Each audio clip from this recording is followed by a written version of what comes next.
देखिए, सबसे पहली चीज़ तो ये कि यूपीएससी इज़ वेरी मतलब अनप्रेडिक्टेबल समटाइम्स। इन 3 चरणों वाले इस एग्ज़ाम में होता क्या है ना कि प्रीलिम्स सबसे ट्रिकी होता है। यूजुअली एक मिथ है कि लोग डी मार के आ जाते हैं। ये गलतियाँ नहीं करनी है आपको, मैं बहुत ही क्लियर कट बता रहा हूँ, ये गलतियाँ नहीं करनी है, ये बेवकूफ़ी मत करिएगा। आप पढ़ सकते हैं, आप क्वेश्चन को पहले पढ़िए, धैर्य नहीं खोना है।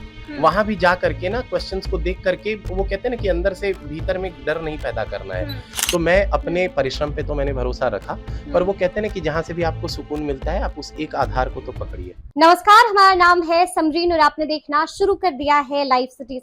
देखिए, आपको मालूम है कि हाल ही में यूपीएससी के नतीजे आए थे और आपने ये भी देखा था कि बिहार का डंका हर तरफ बजा था। देखिए, कल 28 तारीख है और कल प्रीलिम्स का एग्जाम है।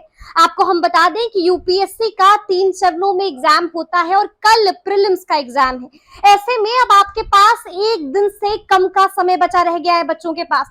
तो ऐसे में ये जान लेना जरूरी होता है कि कम समय में बेहतर रिजल्ट कैसे करना है, क्या कुछ करना है, क्या टिप्स होंगे, क्या ट्रिक्स होंगे, ये सब जानने के लिए हम आ पहुंचे हैं आदित्य पांडे के पास।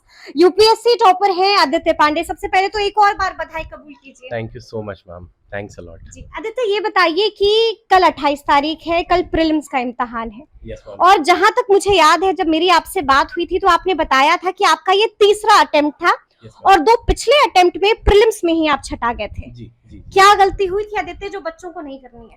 बिल्कुल सही बात है। इनफैक्ट इन 3 चरणों वाले इस एग्ज़ाम में होता क्या है ना कि प्रीलिम्स सबसे ट्रिकी होता है, क्योंकि सिलेबस इतना वास्ट होता है, but at the same time इतना स्पेसिफिक होता है कि चीज़ें अगर आपके पास स्टैटिक नोट्स और करंट अफेयर्स का एक क्रिस्प नोट्स है, जो कि कोचिंग इंस्टीट्यूट्स या फिर खुद के भी मेहनत से आप बना सकते हैं, तो चीज़ें बहुत आसान हो जाती हैं। पर चूंकि सिलेबस वास्ट होता है तो डर बड़ा ही स्वाभाविक हो जाता है, और ऐसा ही कुछ मेरे साथ भी होता था। तो पहले अटेम्प्ट में चूंकि समय की कमी के कारण तो मेरा पेपर ही क्लियर नहीं हुआ था। उस समय मेरा जो मार्जिन था वो बहुत ज्यादा था। अच्छा। हाँ, मैंने सिलेबस भी खत्म नहीं किया था। वो कहते हैं ना कि बेसिक मिनिमम, बेयर मिनिमम जो होना चाहिए, वो भी नहीं कर पाया था मैं। अच्छा। पॉलिटी भी खत्म नहीं हुआ था, हिस्ट्री भी मैंने पूरा खत्म नहीं किया था। तो ये परेशानी हुई थी मेरी। तो फर्स्ट अटेम्प्ट में मेरे 20-25 नंबर का गैप रह गया था। सेकेंड अटेम्प्ट शायद मेरी गलती ये रही कि मुझे पता ही नहीं था कि प्रीलिम्स देना कैसे होता है। अच्छा। मैं ज्यादा टॉपर्स पे, वो कहते हैं ना आइडियलिस्टिक चीजें, मैं कभी बिलीव नहीं कर पाया कि 12 घंटे पढ़िए, 14 घंटे पढ़िए। ठीक है, तो ये चीजें मेरे से कभी हो नहीं पाई। वो बल्कि नोट्स 400-400 पेज की पीडीएफ आ रही है, मैं वो कर नहीं पाता था कभी। तो इस मामले में मैं यही कहूंगा कि अगर आपने अपने स्टैटिक को और करंट अफेयर्स को शुरू से रेगुलर पढ़ा है, कंसिस्टेंट पढ़ा है, जो मैं शुरू से कह रहा हूँ, 6 to 8 आवर्स ऑफ स्टडी, 2-4 दिन छुट्टी भी ले लें चलेगा, लेकिन कंसिस्टेंसी रही है तो चीजें आसान होती हैं। वो कहते हैं ना कि एक बड़ा ही फेमस डायलॉग है, all is well, all is well, सब अच्छा होगा। इनफैक्ट गीता में भगवान कृष्ण ने भी कहा है, जो होगा अच्छे के लिए होता है। तो अगर आपने अपने कर्म अच्छे रखे हैं तो फिर निश्चिंत रहिए, जो होगा अच्छा होगा। अच्छा होगा। अगर हम जो लोग सुन रहे हैं, जाहिर सी बात है टेंशन बहुत ज्यादा होगी, आप समझ सकते हैं वो टेंशन को। बिल्कुल। तो अगर हम पूछें कि आप क्या टिप्स और क्या ट्रिक्स बताना चाहते हैं कुछ घंटों पहले तक, मतलब वो कैसे जो है मेहनत कर सकते हैं और कैसे बेहतर रिजल्ट ला सकते हैं, तो क्या बताएंगे आप? देखिए, सबसे पहली चीज तो ये कि यूपीएससी इज वेरी मतलब अनप्रेडिक्टेबल समटाइम्स, क्योंकि लास्ट ईयर के जो क्वेश्चंस थे, जैसे कुछ ऑप्शंस तो ऐसे थे, एक क्वेश्चन होगा, उसके बाद 3-4 ऑप्शन थे, और फिर जो प्रश्न के बाद जो ऑप्शंस थे जिनमें हमें टिक करना था, वो ऑप्शन कुछ इस हिसाब थे, 1 पेयर करेक्ट, 2 पेयर करेक्ट। तो पहले तो बच्चे एलिमिनेशन मेथड से बहुत सारे क्वेश्चन कर जाते थे कि अगर एक भी गलत मिला तो समहाउ पीएनसी करके, परमुटेशन कम्यूटेट करके हटा लेते थे। इस बार वो काम नहीं कर रहा था। तो इस बार तो अब फिर से वो चीजें रह जाएंगी, नहीं रह जाएंगी। तो मैं ये जरूर कहूंगा कि धैर्य नहीं खोना है। वहां भी जा करके ना क्वेश्चंस को देख करके, वो कहते हैं ना कि अंदर से भीतर में डर नहीं पैदा करना है। क्योंकि मेरा मानना है, विवेकानंद का, स्वामी जी का एक बड़ा ही फेमस लाइन है कि anything that weakens you mentally, physically और स्पिरिचुअली मस्ट बी डिस्कार्डेड। तो भय से भयभीत नहीं होना है, बिल्कुल नहीं होना है। थोड़ा लगता है, लेकिन हाँ, अगर आपने बिल्कुल नोट्स बनाए हैं, इनफैक्ट मैं आपको दिखा देना चाहूंगा। जैसा मैं कह रहा था, नोट्स अगर कुछ इस टाइप के नोट्स, जैसे मैं ये पॉलिटी का एक छोटा सा स्निपेट दिखाना चाहूंगा, जैसे यूनिटी एंड टेरिटरी, अगर आप पेपर अगर आप किताब में देखिएगा तो ये 4-5 पेज का 6 पेज का होगा, लेकिन मैंने इन नोट्स को बड़ा ही छोटा सा क्रिस्प एंड सॉलिड बना लिया। तो मैं बस यही कहूंगा कि अगर जितने भी अभ्यर्थी जो कि इस बार पेपर दे रहे हैं, अगर उन्होंने कुछ भी ऐसा किया हुआ है या कोचिंग नोट्स से बनाया हुआ है अपना नोट्स, पढ़ा है, रेगुलर रहे हैं और अपने साथ धोखा नहीं किया है, तो वो पक्का क्लियर करेंगे, निश्चिंत रहिए, बिल्कुल क्लियर होगा। बिल्कुल डरने की बात नहीं है। कोई डरने की तो जरूरत अच्छा, नहीं है। जैसे कि हम जानते हैं कि बच्चे मॉक टेस्ट, क्योंकि एक दिन पहले है, कुछ घंटे बस बचे हैं, बिल्कुल। तो मॉक टेस्ट का कितना रोल हो सकता है? क्या वो बच्चे मॉक टेस्ट अभी सॉल्व करें? आप क्या उनके राय देना चाहेंगे? देखिए, मैंने तो एग्जाम के, जैसा कि मैं अपना तो शेयर यही करूंगा कि मैं एग्जाम के ऑलमोस्ट 4 या 5 दिन 6 दिन पहले मैंने मॉक्स बंद कर दिए थे। अच्छा, और बंद कर दिए थे बंद आपने? कर दिए थे, हाँ जी। बिल्कुल, क्योंकि सिर्फ मॉक्स देना इज नॉट द की। आपको पढ़ने के बाद उन चीजों को असिमिलेट करना बहुत आवश्यक हो जाता है, क्योंकि the key is not to solve maximum number of mocks. In fact मैंने भी बहुत ज्यादा मॉक्स नहीं दिए थे, मैंने गिन के लगता है 5 या 7 मॉक्स दिए थे, उससे ज्यादा मैंने मॉक्स नहीं दिए थे, क्योंकि मेरा फोकस मेरे स्टैटिक एबिलिटी पे बहुत हाई था और करंट अफेयर्स पे था।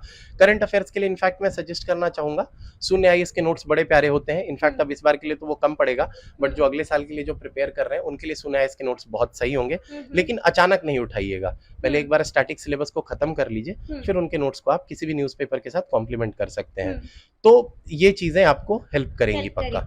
अच्छा, जो स्ट्रेस है, जो जाहिर सी बात है कि स्ट्रेस लेवल बहुत हाई होगा, कुछ घंटे और इतने दिन की प्रिपरेशन, तो ये जो स्ट्रेस है उसको कैसे डील करना है? आप वॉक करिए, अच्छा। अच्छा सा कोई धुन, जिसको गाना सुनना पसंद है, जैसा कि मैं पहले भी कहा हूँ, मुझे राम गाथाएं मुझे पसंद थी, मुझे राम धुन पसंद था। मतलब आप एक तरफ पढ़ते रहते थे और एक तरफ वो चलता इनफैक्ट रहता मुझे राम जी का एक बड़ा सॉन्ग प्यारा है कि हमारे साथ श्री रघुनाथ तो किस बात की चिंता, था। क्या बात है। चरण में रख दिया जब माथ तो किस बात की चिंता, तेरे स्वामी को है तेरे हर बात की चिंता, किया करते हो तुम बिन बात की चिंता। तो मैं अपने परिश्रम पे तो मैंने भरोसा रखा, पर वो कहते हैं ना कि जहां से भी आपको सुकून मिलता है, आप उस एक आधार को तो पकड़िए बिल्कुल। और उस आधार पे चलिए और सब अच्छा होगा। मतलब आप समझ जाइए कि आपका सुकून कहाँ है और बस उसको पकड़ हाँ, लीजिए। आपका सुकून जहां लाई करता है। मैं सुकून कहीं भी लाई करने का मतलब ये नहीं है कि किसी भी गलत व्यसनों में अपने आप को लगा दीजिए, लेकिन मेरा यही कहना है कि जो चीजें एथिकल है, मोरल है, आप उस चीज को पकड़िए। किसी को गाना सुनना पसंद है, किसी को वॉकिंग पसंद है, किसी को खेलना पसंद है, किसी को साइकिलिंग पसंद होता है, किसी को ड्राइविंग पसंद है, आप ब्रिस्क वॉक कर लीजिए, वाइक कर लीजिए, दैट्स बेस्ट। ठीक है, आखिरी सवाल मेरा जी, ये है जी, कि जी। क्या करें और क्या ना करें? अगर इसमें आपको करना हो कि भाई आपको ये करना है, ये नहीं करना है, 2-2 पॉइंटर्स, 3-3 पॉइंटर्स, तो हम चाहेंगे कि आप आखिर में ये बता दें। बिल्कुल, सबसे पहले तो मैं पेपर की ही बात कर लूँगा, बहुत ही इसको मैं क्लियर कट रख देता हूँ। देखिए, नंबर ऑफ क्वेश्चंस तो बिल्कुल आपको करने ही पड़ेंगे। इनफैक्ट मेरे 2 फेलियर्स का कारण यही था कि मैंने नंबर ऑफ क्वेश्चंस कम लिए थे। पहले अटेम्प्ट में मैंने अप्रॉक्सिमेटली 54 या 56 क्वेश्चंस लगाए थे, दूसरे वाले में ये नंबर 68 या 69 के करीब था, तीसरे में ये नंबर मैंने बढ़ा के 85 या 86 किया था। तो आई थिंक वो सबसे बड़ा कारण बना है कि मेरा पेपर जो है प्री का वो क्लियर हुआ है। तो रिस्क तो लेना पड़ेगा, रिस्क लेना पड़ेगा, but at the same time you have to minimize risk so that there should be no regrets. तो बहुत ही कैलकुलेटेड रिस्क लेना है, और आपको ध्यान रखना है ना कि कुछ चीजें बहुत क्लियर होती हैं, जैसे पॉलिटी, क्वेश्चंस रिपीट होती हैं, पार्लियामेंट्री डेमोक्रेसी क्या है, एग्जीक्यूटिव क्या होते हैं, लेजिस्लेचर क्या होता है, लोकसभा क्या कॉन्स्टिट्यूट करता है, पार्लियामेंट्री डेमोक्रेसी का मतलब क्या है, इक्वालिटी क्या है, रिपब्लिक का मीनिंग क्या है। ये बहुत ही ऐसे क्वेश्चंस होते हैं ना जिनको हम कहते हैं सिटर्स। ये प्रीवियस ईयर क्वेश्चंस में है, अगर बच्चों ने किया है तो उनको बहुत फायदा होगा। सेकंड क्वेश्चन होता है इकोनॉमी का, जिसमें inflation is the favourite topics for the UPSC setters. बहुत प्यार से क्वेश्चन आते हैं और बहुत ही बेसिक रूल होता है, डिमांड हाई होगा, ऑब्वियस सी चीज है कि उस चीज का जो प्राइस है बढ़ेगा, इन्फ्लेट होगा। चीजें अगर डिमांड कम होंगी, चीजें डिफ्लेट होंगी। अगर ये बेसिक कॉन्सेप्ट्स अगर चीजों को क्लियर करती हैं, आपको समझ में आएंगी। तो ये 2 क्वेश्चन बिल्कुल नहीं छोड़ने हैं, 2 टाइप के, पॉलिटी एंड इकोनॉमिक्स। तीसरा जो साइंस एंड टेक के क्वेश्चंस होते हैं, यूजुअली एक मिथ है कि लोग डी मार के आ जाते हैं। ये गलतियां नहीं करनी है आपको, मैं बहुत ही क्लियर कट बता रहा हूँ, ये गलतियां नहीं करनी है, ये बेवकूफी मत करिएगा। आप पढ़ सकते हैं, आप क्वेश्चन को पहले पढ़िए और तब देखिए, क्योंकि साइंस एंड टेक के क्वेश्चंस एलिमिनेट हो पाते हैं। तो बेवकूफी में डी मत मारिएगा, बिल्कुल मत मारिएगा, इट्स अ रिक्वेस्ट। क्योंकि बहुत सारे का इसीलिए नहीं होता क्योंकि वो डी मार के आते हैं और निगेटिव होता है। तो आप बहुत क्लियर रहिए, एक बार पढ़िएगा और वो चीजें क्लियर हो जाएंगी। जैसे एक क्वेश्चन था कि प्लैनेटरी मूवमेंट से ना नीचे सुनामी आ जाएगा। अगर किसी ने भी पढ़ा है तो सुनामी का पूरा वर्किंग अदर होता है। वो ओशन में जो वॉल्केनो इरप्शंस होते हैं या tectonic plates exactly you are right. लगता है आपने भी तैयारी की नहीं है। नहीं मैंने तैयारी नहीं की है, बस बचपन में पढ़ाई कर ली थी। नहीं तब तो आपके जी। बेसिक्स, आपके भी बेसिक्स बहुत चलिए, क्लियर बहुत है। आई शुक्रिया। मस्ट से आपको अटेम्प्ट करना चाहिए फिर तो। जी, जी, बिल्कुल। जी, तो आप ना ये चीजें तो बेवकूफी में डी नहीं मारने का। बिल्कुल, हाँ। और वो क्वेश्चन में ना सिर्फ उस पॉइंट की वजह से वो पूरा का पूरा आंसर आ रहा था।